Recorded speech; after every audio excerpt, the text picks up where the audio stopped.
faut que voilà, vous preniez de la vitamine C et du calcium également. Ah, pas du calcium de vache, du calcium végétal.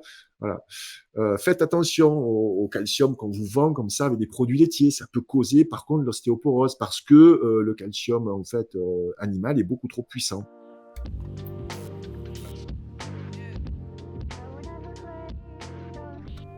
Bonjour à toutes et à tous, on se retrouve pour les nouveaux rendez-vous du Média en 4K2. Bonjour Gilles.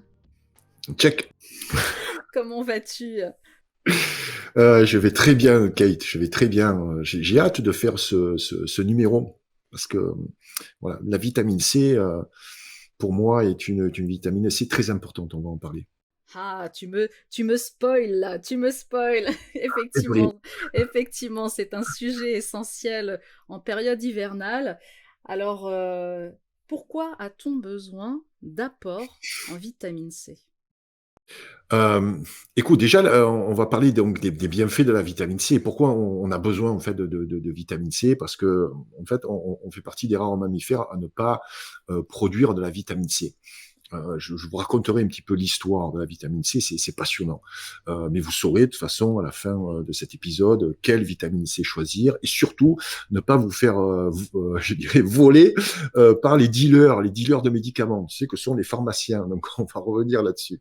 Donc vous saurez quelle vitamine C choisir, voilà, pour votre santé et puis surtout pour vos économies. En fait, la vitamine C donc contribue au bon fonctionnement du système immunitaire. Ça participe aux défenses aussi antioxydantes de l'organisme.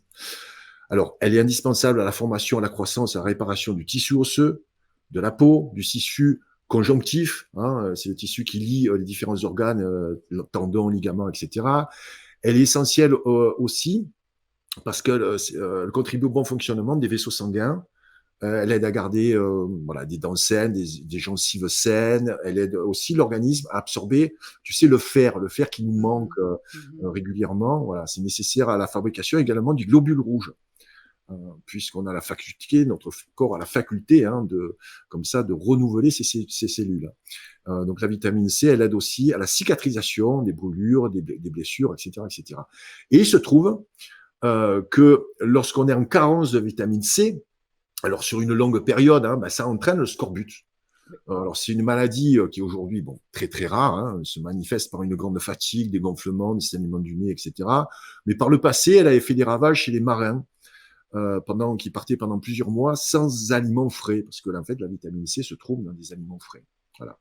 Et donc c'est au XVIIIe siècle que pour la première fois la vitamine C, elle était encore inconnue à cette époque, a été utilisée donc sous traitement. Alors là, on a utilisé des oranges et des citrons. Donc voilà. J'aimerais te raconter, Kate, l'histoire quand même de la vitamine C. On va remonter, si tu veux, toi et moi, dans le passé. Ah, je t'en Il y prie, a vas-y. 46 millions J'aime d'années. l'histoire, donc ça tombe bien. Vas-y, je t'en prie. Je vais te ramener 40 millions d'années en arrière, tu vois. Alors, nos ancêtres, tu vois, vivaient encore près de l'équateur, voilà, dans une abondance de fruits, et les fruits, en fait, étaient riches en vitamine C. Donc, il est consommé à longueur de journée. Et le rapport donc à vitamine C était élevé. Il n'avait plus la nécessité, donc l'organisme, en fait, n'avait plus la nécessité de gaspiller de l'énergie pour synthétiser la substance. Donc, le gène qui active l'enzyme qui transforme le glucose en acide ascorbique, donc c'est le nom chimique de la vitamine C, donc ce gène, il s'est mis donc en sommeil. Et depuis cette époque, donc nous sommes dépendants des apports alimentaires en vitamine C. Donc c'est des apports alimentaires extérieurs. Donc je te disais, il y a très peu de mammifères qui partagent avec nous cette caractéristique, malheureusement. Alors il y a des primates supérieurs, tu as le macaque, le singe vert d'Afrique, qui n'est pas vert, mais bon, c'est son nom. Il y a le cochon d'Inde, il y a certaines chauves-souris. Et pour les autres mammifères, en fait, eux, ils la synthétisent dans leur foie et dans leur rein, donc ils n'ont pas besoin d'apport extérieur. C'est pour ça que nous avons besoin donc de vitamine C. Alors, on en manque visiblement de la Oui. vitamine C. On l'a vu dans une capsule précédente que notre alimentation n'était pas forcément adéquate. Comment on peut se supplémenter en vitamine C? Est-ce que c'est important déjà de se supplémenter et comment le Alors, faire? avant de se supplémenter, on va voir quels sont nos réels besoins. Donc là, tu vas voir, je dirais, il n'y a pas de consensus. Tu te rappelles ce consensus qu'ils nous ont balancé pendant 2 ans là, On ne dira pas sur quoi. Il n'y a pas de consensus sur la vitamine C. Voilà, donc là, c'est le terrain est libre, tu vois, et puis voilà, il est beaucoup moins dangereux que pour le coco. Donc en fait, là, je prends les sources de l'OMS. Allez, je me risque, hein, les sources de l'OMS. Donc les apports recommandés, c'est 110 mg par jour pour les hommes et les femmes à partir de 16 ans, 120 mg par jour pour les femmes enceintes allaitantes. Allez, ça peut aller. Ils ont une limite de sécurité fixée à 1000 mg par jour. Et on verra qu'il n'y a pas de surdosage en fait, de vitamine C. Voilà. Donc, par contre, il y a l'INSEE donc, qui estime vraiment une forte population des adultes sont en déficit de vitamine C. Mais en fait, ces apports, tu vois, journaliers de l'OMS, entre donc dans les 100, 110 mg ou 120 mg par jour, en fait, ils sont établis que dans le but de prévenir la carence sévère en vitamine C, c'est-à-dire le scorbut. Mais la question des besoins réels et optimum, tu vois, en vitamine C, elle fait débat depuis la découverte suivante. En fait, ils ont fait une découverte, ils ont observé chez les primates, hein, je te disais, donc les singes et quelques chimpanzés, qui, comme nous, tu vois, synthétisent pas la vitamine C. Donc, on les a observés dans leur environnement naturel et on a vu qu'ils avaient un apport régulier, donc par leur alimentation, hein, donc de vitamine C situé entre 2 et 8 grammes. C'est énorme. Tu me diras, tu vois, en plus, les macaques sont beaucoup plus petits que nous, tu vois, donc c'est énorme. Et depuis, donc, ça a soulevé beaucoup d'interrogations. C'est là qu'arrive un personnage haut en couleur, Linus Pauling. Linus, j'en perds une oreillette, tu vois, Linus Pauling. Alors, quand j'ai vu le nom de Linus Pauling, moi, j'en ai parlé de Linus Pauling dans les premiers shows conférences il y a 10 ans pour la sortie de HIT. En fait, c'est quelqu'un qui disait qui avait prouvé hein, que le cancer ne se développait pas dans un milieu alcalin, mais dans un milieu acide. Et là, donc, c'est l'équilibre acido-basique. Ça sera une autre capsule. On va rester sur le thème, d'accord? Faut attention que je digresse beaucoup, Kate. Il faut que tu me gardes voilà, dans les rails, sinon voilà. Donc, Linus Pauling. Écoute-moi l'histoire de Linus Pauling. Voilà. Alors, c'est un scientifique qui marquera l'histoire à jamais, puisque c'est le seul homme au monde à avoir été récompensé de 2 prix Nobel. Alors, un prix Nobel de chimie en 54 pour sa contribution à la découverte de la structure des protéines.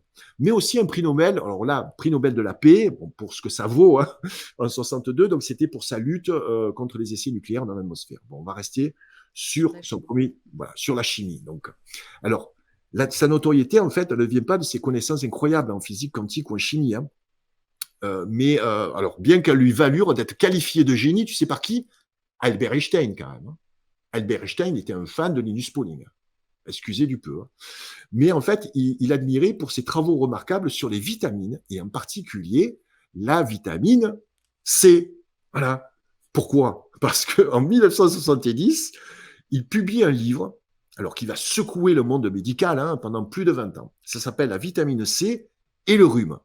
Alors, dans ce livre, il soutient qu'une supplémentation en vitamine C peut réduire le risque de rhume, diminuer la durée des symptômes. Il affirmera plus tard que cette vitamine peut prévenir des maladies cardiovasculaires en se basant notamment sur le constat que les animaux qui fabriquent eux-mêmes la vitamine C ne connaissent pas ces maladies. C'est intéressant. Hein. Les mammifères qui en fait développent, si tu vois, eux-mêmes cette vitamine C, donc à un taux régulier, donc ne connaissent pas ce type de maladie. Donc, à ce jour, bon, il y a eu plusieurs centaines d'études scientifiques qui ont été menées, voilà, 50 ans, hein, sur les effets de la vitamine C, et certains éléments sont particulièrement clairs. Alors, Linus Pauling, aujourd'hui, il n'est plus de ce monde, il y a un institut qui porte son nom. Alors, cet institut considère que les besoins optimums en vitamine C pour les personnes sédentaires sont d'au moins 400 mg par jour. Donc, tu vois que c'est 4 fois plus que l'OMS. Oui. Je ne sais pas si l'OMS non plus veut nous garder en santé. Ça c'est un autre souci. On n'en parle pas, de l'OMS. Ça nous rappellera des mauvais souvenirs. Donc, 400 mg par jour pour les sédentaires. Donc là, on estime qu'on obtient des effets bénéfiques très importants pour résistance au stress. On en a parlé dans la capsule, dans l'épisode précédent. Hein. Il y a la prévention, le traitement de l'hypertension artérielle, il y a la santé des vaisseaux sanguins, des artères et la prévention également des cancers. La prévention des cancers, attention, hein, les mots sont importants. Voilà. Les sportifs, par contre, ont besoin d'un taux plus important de vitamine C. Alors, chez les sportifs, l'Institut Linus Pauling considère qu'un apport de 500 mg à 1 gramme par jour permet de maintenir un système immunitaire performant, diminuer la fréquence. Voilà. Donc, on reste quand même en dessous du seuil limite de l'OMS de 1 gramme par jour. Donc, je dirais 400 mg pour des personnes sédentaires. Mais vous ne devriez pas être sédentaire. Si vous nous avez écouté, il faut faire de l'exercice physique tous les jours. Voilà. Donc, c'est entre 400 mg et 1 gramme par jour. Maintenant, on va trouver ça dans l'alimentation. Bon, ça après, c'est un autre problème. Voilà. Parce que tu me parlais de supplémentation, c'est ça? Exactement, exactement. Et ce serait quoi l'idéal? Ce serait de prendre cette supplémentation à court terme. Par exemple, quand l'hiver arrive, on se fait une petite dose de, Une ouais, une cure. petite Ouais, cure c'est de la mode vitamine des C. cures. Voilà, c'est ça. Bah, on le sait, si tu vas à l'entrée de l'hiver dans une pharmacie, tu vois bien que tout le monde est en train d'acheter de la vitamine C, de la vitamine C, de la vitamine C. C'est un peu le grand classique en France.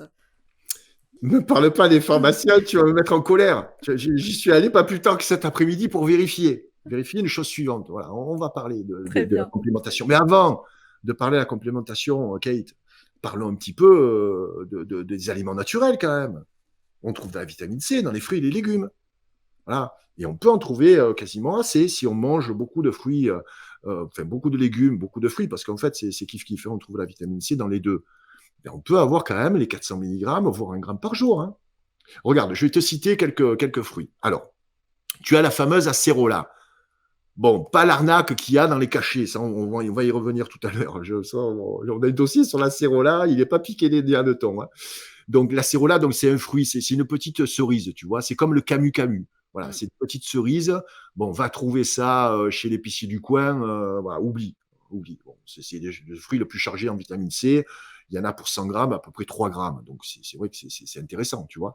Mais bon, difficile à trouver. Par contre, tu as la goyave. Bon, là aussi, fruit exotique, ça coûte un bras, tu vois, et puis ça arrive du monde entier. Donc là aussi, oublie. Hein, on va rester copains avec les agriculteurs quand même. Il n'y a pas de goyave, même dans le sud de la France, d'accord. Le cassis, voilà, on peut trouver du cassis. Alors là, il y a 181 mg donc pour 100 grammes, c'est pas mal. Hein, donc c'est tous les fruits rouges. De toute façon, les fruits rouges sont très riches en vitamine C. La fraise, bien entendu, est riche en vitamine C, 54 mg pour 100 grammes. Tu vois, donc il y a quand même une certaine consistance. Il y a Par du contre, en kiwi. hiver, pardon, Bah en oui, hiver, c'est pas possible de manger de la fraise. ouais, Là c'est pas aussi, possible parce que voilà, on rejoint les agriculteurs. C'est pas possible de manger de la fraise, des bah, fraises en hiver. c'est pas possible. Et pas plus tard que le mois dernier, je me suis rendu chez Grand Frais. En janvier, ils ont des fraises. C'est des fraises d'hiver. Bah, Oui, il mais là, faut faut se tenir au arrêter. courant. Faut arrêter. Faut tenir au courant. Je ne sais pas ce qu'il y a dedans. En tout cas, il n'y a pas de vitamine C, tu vois. Mais non, bien sûr, faut pas déconner. Non, bien sûr, je te parle de toute l'année. Voilà, c'est sûr que c'est pas saisonnier. Il y a le kiwi, tu vois, qu'on peut trouver en hiver, tu vois. Deux kiwis entiers, il y a à peu près 80 à 100 mg d'acide ascorbique. Donc c'est pas mal, tu vois. Alors, on parle beaucoup de l'orange. L'orange, pour 100 grammes, il y a 50 grammes de vitamine C, c'est pas mal, hein, parce qu'une orange, c'est quand même 200 grammes. Hein. Il y a l'ananas également, il y a le citron, qui est aussi chargé en vitamine C que l'orange. Pour moi, le citron, c'est un citron tous les jours. Bon, on reviendra, ça sera dans un autre épisode aussi. On fait que teaser, en fait, dans les émissions, parce que chaque fois, on renvoie sur un épisode suivant, tu vois, parce que le citron, c'est magique, le citron. Ça fait partie de mon top 10 des super aliments. On en parlera. Donc, tu vois, on peut trouver donc dans les fruits, mais on peut trouver également dans les légumes. On n'y pense pas assez. Voilà. Il y a le piment. Alors, pour ceux qui aiment le piment, 100 grammes de piment, il y a quand même 150 mg de vitamine C. Il y a le réfort. Réfort, donc c'est un légume quasiment oublié, hein, qui est chargé lui aussi, 150 mg pour 100 grammes. Tu as le chou frisé, 150 mg de vitamine C pour 100 grammes également. Tu as le poivron, 120 mg pour 100 grammes. Tu as le brocoli, lorsqu'il est mangé cru ou légèrement cuit à la vapeur, il y a 100 mg de vitamine C pour 100 grammes. Tu vois, tu manges 200 grammes de brocoli, une orange l'après-midi. En fait, tu peux avoir, je dirais, on est carencé parce que, là, je rejoins le premier épisode, parce qu'on mange pas assez de fruits et de légumes. Parce que la complémentation, la supplémentation, c'est parce qu'on s'alimente mal. Voilà. Alors, il faut savoir également que les fruits et les légumes aujourd'hui ont beaucoup moins de nutriments qu'avant. J'en ai parlé dans le tome 2 de HIT. C'est la dégénérescence au niveau de nos fruits et de légumes. Mais bon, voilà, là, il n'y a pas péril en la demeure. Donc, avec une bonne alimentation bien répartie, tu dois avoir tes 400 mg ou 500 mg par jour. Voilà. Après, tu peux, bien entendu, te supplémenter. Et c'est là qu'on va commencer quand même un peu à rigoler. Ah non, j'ai pas fini avec les légumes, là. J'ai pas fini. Tu vois, il y a également, attends, tu as des tomates séchées à l'huile d'olive. Donc, 100 grammes de tomates séchées à l'huile d'olive, il y a 100 milligrammes de vitamine C. Tu as le chou vert, tu as le persil frais également et le thym frais. Très chargé en vitamine C, le persil frais, 170 milligrammes pour 100 grammes. Mais bon, tu vas pas bouffer 100 grammes de persil, ok? Par contre, le persil, les amis, c'est à tous les repas, hein. Tous les jours, voilà, c'est ce que Tous les j'allais dire. jours, Tu peux voilà. saupoudrer un peu de persil. Et Persil frais. ceux qui n'ont pas, j'ai envie de te dire, ceux qui n'ont pas de jardin, dans un petit pot, voilà, tu peux faire pousser du persil, hein. Mais même si tu le fais pas pousser, voilà, tu peux en est dans un verre avec de l'eau, pas de l'eau chlorée, les amis. Vous avez tué le persil, c'est comme le poisson rouge, hein. Tu mets pas de l'eau chlorée dans ton poisson rouge, hein, ton aquarium. Donc voilà, on reviendra sur l'eau, prochain épisode sur l'eau. Donc de l'eau, bien sûr, filtrée. Tu peux également même d'avoir du persil congelé. Même le persil congelé, Oui. certes, il y a moins de nutriments, mais prenez l'habitude, persil, coriandre, etc., aneth, vous pouvez en rajouter sur tous les plats, ça donne de la couleur, c'est génial. Voilà, donc, on arrive à la supplémentation. Ah, c'est là qu'on va se régaler. On va se régaler. Bon, vous allez voir votre pharmacien avec un autre œil à partir de demain. Les petits lascars. Alors, les compléments alimentaires. Il y a une supplémentation, bien entendu, en vitamine C. Moi, celle que j'ai connue, la plus populaire, c'est la vitamine C UPSA, tu sais, l'effervescente. Le problème, bon, déjà, c'est assez onéreux, hein, vitamine C UPSA. Donc, tu as, j'ai les prix là, c'est à peu près 4 euros les 20 comprimés de 1000 milligrammes. Donc, en général, tu prends un comprimé, tu vois, c'est 1000 milligrammes. C'est en dessous du seuil limite. Il faut savoir que 1000 milligrammes comme ça de source chimique, hein, parce que c'est de l'acide ascorbique, tu vas pas les synthétiser autant que c'est une source naturelle.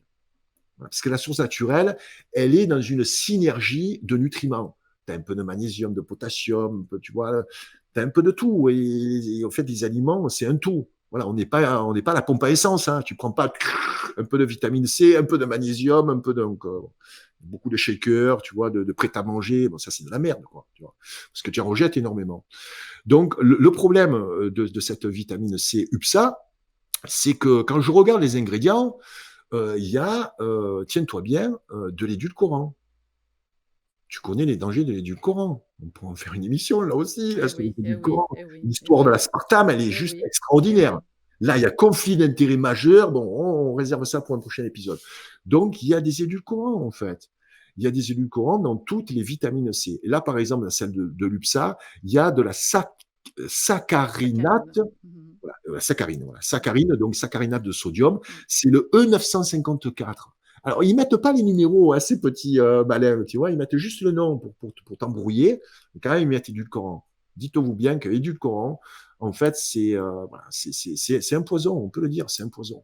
Donc, alors, la saccharine, c'est le doyen des édulcorants, il y a un fort risque d'allergie, de génotoxicité, c'est cancérigène, tout ça, ça a été prouvé, hein. Donc, il y a la vitamine C à croquer UPSA, c'est pareil, hein. Là, il y a un autre édulcorant qui, lui, qui est la saccharose. Donc, la saccharose également, c'est pas piquer des hannetons. Alors la saccharose, pardon, la saccharose, ça peut être un sucre également naturel, mais il y a la sucralose, pardon. La sucralose, c'est le E955. La sucralose, vous la connaissez certainement, c'est le canderel. Voilà, donc il y a de l'aspartame dans aujourd'hui la vitamine C, surtout par rapport au prix. Après, il y a un engouement avec la cérola, on en a parlé. Tu vois, les oui, puisqu'aujourd'hui, tu peux trouver de la vitamine C jumelée à de la cérola et on te dit c'est un booster en fait. C'est un booster. Un booster de quoi? Tu peux en prendre juste avant de dormir, la vitamine C, ça t'empêchera pas de dormir. Hein. Non, c'est pas un booster du tout en fait. Mais on nous l'a vendu comme ça, mais non, c'est pas un booster. Alors l'acérola, c'est fantastique parce que là, je vois donc il y a une marque, on ne citera pas, acérola 100% d'origine naturelle, hein, goût fruits rouges. Donc déjà goût fruits rouges, pourquoi il y a un goût parce que c'est l'acérola, le goût de l'acérola. Et quand tu regardes là donc les ingrédients, c'est magnifique. Il y a des édulcorants. Là, j'en ai trouvé deux. Il y a du sorbitol, c'est le E420. Et il y a également de la sucralose, donc c'est le E955. Voilà. Alors, sorbitol, bon, alors, ça existe naturellement si tu veux, dans les fruits. Le sorbitol, c'est pas forcément, je dirais, le plus nocif, mais la sucralose, donc le 955, là, c'est destruction du système immunitaire, donc ça affecte principalement le foie et les reins, altération de l'ADN, action sur l'équilibre de la flore intestinale, ça réduit le nombre des bactéries, ça modifie également les niveaux des glycoses et d'insuline, c'est-à-dire que la sucralose, le candérel, ça vous fait grossir. Hein. Donc ça nous a été vendu comme thérapie, comme alternative pour les personnes en surpoids, mais c'est pas du tout le cas. Donc tout ça pour vous dire que ces cachets vendus chez les pharmaciens, sont chers, parce que vous allez voir le prix de la vitamine C, ça va être ma recommandation, et il y a des exhausteurs, notamment de goût, et également des édulcorants. Donc c'est fou. En fait, tu prends un complément qui va créer des effets secondaires. Voilà. La Alors solution, ouais, ce la serait quoi? solution et ma recommandation, ben, c'est la vitamine C naturelle. Naturel. Non, vitamine C naturelle, donc la vitamine C des fruits. Et en supplémentation, si vous avez besoin d'une supplémentation, c'est de prendre l'acide ascorbique. Ah, acide ascorbique, ça pique, tu vois, c'est le E300. Ben, dis-toi bien qu'il est complètement inoffensif. Voilà. Alors là, il y a de nombreuses études scientifiques qui prouvent qu'il n'y a aucune différence entre la vitamine C naturelle et la vitamine C synthétique fabriquée en laboratoire, c'est-à-dire l'acide ascorbique E300. Les deux molécules sont strictement identiques. Elles ont strictement les mêmes effets sur l'organisme. Seule différence, par contre, c'est le prix. Parce que lorsque tu achètes de l'acide ascorbique pur, déjà c'est vendu soit en boîte de 1 kg ou de 500 grammes. Parce que c'est en poudre, hein. On est d'accord, C'est c'est en celle qu'on poudre. achète en poudre. C'est en poudre. Alors, ça pique un peu au goût, c'est un peu acide, il faut le mettre un peu dans le jus de pomme, un petit peu un truc un peu sucré, tu vois. C'est pur. Tu sais combien ça coûte? Moi, je 38 sais. euros. Je sais que tu sais. Je t'ai envoyé l'info, c'est ouais. 38 euros le kilo. Non, mais 38 euros le kilo. Bon, c'est pas 5 euros les vins cachés, quoi, tu vois. 38 euros le kilo. Alors, par contre, là, alors, je suis allé chez le pharmacien, donc j'ai demandé, bonjour monsieur le pharmacien, qu'est-ce que vous me conseillez comme vitamine C? Et là, tu vois, il m'a sorti tous les trucs. La vitamine C liposomale, c'est ce truc-là qui est Mm, soi-disant, non, mhm. mais la vitamine C, elle est hydrosoluble, elle n'est pas liposoluble. Alors, c'est vrai que liposoluble, tu peux avoir un peu plus, je dirais, d'assimilation. Mais elle est hyper chère, ça coûte un bras, il faut que tu fasses un crédit CTLM, quoi, tu vois. Il m'a présenté plein de trucs, donc j'ai dit, écoutez, moi je suis intolérant aux édulcorants. Et il me dit, pourquoi il y a des édulcorants? Et le pharmacien, il ne savait pas qu'il y avait des édulcorants dans la vitamine C qui vendait. Magnifique, magnifique, applaudissements, s'il vous plaît, stand up. Donc, standing ovation pour le pharmacien. Donc là, j'ai dit, non, écoutez, la sucralose, voilà, moi je suis allergique, etc. Est-ce que vous auriez de l'acide ascorbique pur, quoi, toi? Il dit, non, monsieur, ça se fait pas. Ça se fait pas. Ok, d'accord. Donc, il n'en a pas, ça se fait pas. Je suis allé dans une magasin bio. Eh ben, il y en a des magasins bio. Vous trouvez de l'acide ascorbique, E300. Voilà, c'est pur. Alors, c'est un petit peu plus cher. J'ai trouvé des 500 grammes à peu près à 27 euros. Bon, il faut que chacun se fasse un petit billet quand même, tu vois. Donc, voilà. Mais c'est quand même raisonnable. Hein. Je dirais 500 grammes, tu te prends 500 milligrammes par jour, voire 1 gramme par jour. Tu en as pour un peu plus d'un an, 2 ans, tu vois. Là, tu peux faire profiter toute la famille. Oui, parce que j'allais te demander, est-ce qu'on peut en donner aux enfants? Alors, écoute, moi, je suis pas docteur, je suis pas naturopathe, donc voilà. En général, il n'y a pas de restriction. Il faut pas en donner aux enfants, voilà, aux bébés, etc. Mais on peut en donner bien même aux ados. Vous vérifiez, vous avez toutes les indications voilà, sur la boîte, comme on dit. Hein, Mhm. fiez-vous à ce que vous lisez.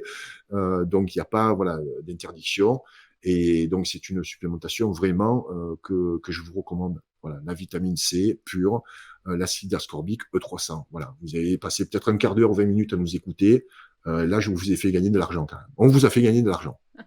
Quand on vous a fait économiser, voilà, et vous allez pouvoir dire à votre pharmacien, eh, tu sais, la vitamine C que tu vends, là, il y a des édulcorants. Ah, il va vous dire, mais quoi, les édulcorants, ils vont vous vendre du Cadnorel aussi, tu vois. Petit aparté, tu sais que chez les pharmaciens, quand même, leur principal chiffre d'affaires, c'est ce qu'ils vendent en dehors, c'est pas des médicaments. Hein. Bien sûr. Bon, on pourra Mais peut-être. c'est bien de le rappeler, parce que tout le monde ne le sait peut-être pas. Ouais, mais ça fera l'objet d'enquêtes. Il faudra des enquêtes aussi. On va, Investigation. on va terminer par un vrai faux, Gilles, si tu es d'accord. Oui, c'est parti. Un surdosage en vitamine C est-il dangereux pour l'organisme? Non, non, la toxicité de la vitamine C déjà est très très rare. Donc le seuil à haute dose, donc c'est limité à peu près à 1000 milligrammes jusqu'à 2 grammes par jour, hein. C'est généralement, c'est pas toxique pour les adultes en bonne santé, hein. Alors parfois, ces doses élevées peuvent provoquer des nausées et des diarrhées. En fait, si vous êtes surdosé en vitamine C, il y en a qui me prennent des fois tu vois, une cuillère à café entière, c'est 3-4 grammes, voire plus. Donc, ça peut vous déclencher des diarrhées. Donc, il vaut mieux répartir aussi votre vitamine C si vous la prenez en supplément. Vous la prenez un petit peu le matin, midi, voire un petit peu le soir, même ou dans l'après-midi. Ça vous empêchera pas de dormir. Voilà. Et à contrario, une carence en vitamine C peut-elle être dangereuse? Alors, une carence, ben, on l'a vu, oui, ça peut, je dirais, provoquer des troubles physiologiques. Une grave carence, bon là, c'est pour ceux qui mangent que des conserves ou pas du tout de fruits et de légumes. Vous pouvez avoir même le scorbut, mais bon, aujourd'hui, c'est quasiment plus le cas. Donc voilà, c'est un petit peu ce qu'on avait dit lors du premier épisode. Il n'y a pas forcément des signes qui sont vraiment distinctifs à une carence en vitamine C. Une supplémentation en vitamine C pour les femmes de plus de 50 ans limite-t-elle les risques d'ostéoporose? Et oui, oui, puisque tu m'as écouté au début, j'ai dit que voilà, ça consolidait voilà tout ce qui était les os, les tissus conjonctifs, etc.